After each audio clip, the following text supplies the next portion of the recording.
Sah, Bribda Muhammad Seili resmi dipecat dari anggota Polri, atas tindakannya yang diduga bunuh mahasiswi Universitas Lambung Mangkurat, ULM, Zahra Dilla.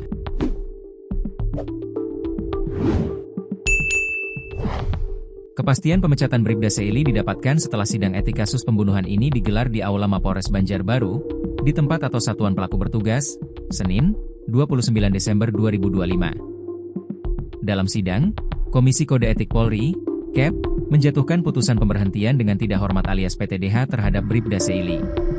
Putusan tersebut dibacakan dalam sidang etik yang dipimpin Ketua Komisi AKBP Budi Santoso, dengan Wakil Ketua Komisi Kompol John Simanjorang, dan anggota Komisi Kompol Ana Setiani. Dikutip Tribun Lampung Co.id dari Banjarmasin Post Co.id, putusan dibacakan dalam waktu sidang yang hanya sekitar setengah hari, dimulai dari pembacaan dakwaan sekitar pukul 13.30 WITA.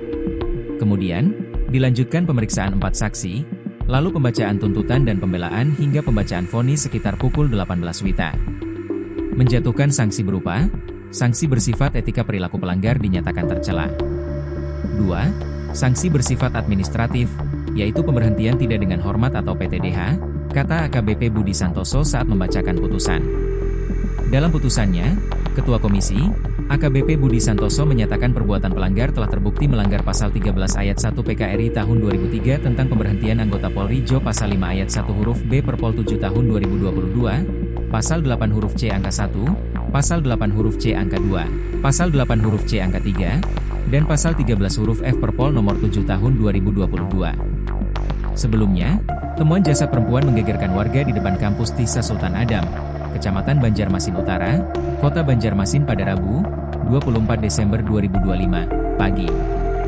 Mayat yang belakangan diketahui bernama Zahra Dilla, 20, mahasiswi aktif Fakultas Ekonomi Universitas Lambung Mangkurat, ULM, Banjarmasin itu ternyata merupakan korban pembunuhan. Kurang dari 24 jam, kepolisian berhasil mengamankan terduga pelaku pembunuhan yang merupakan anggota polisi.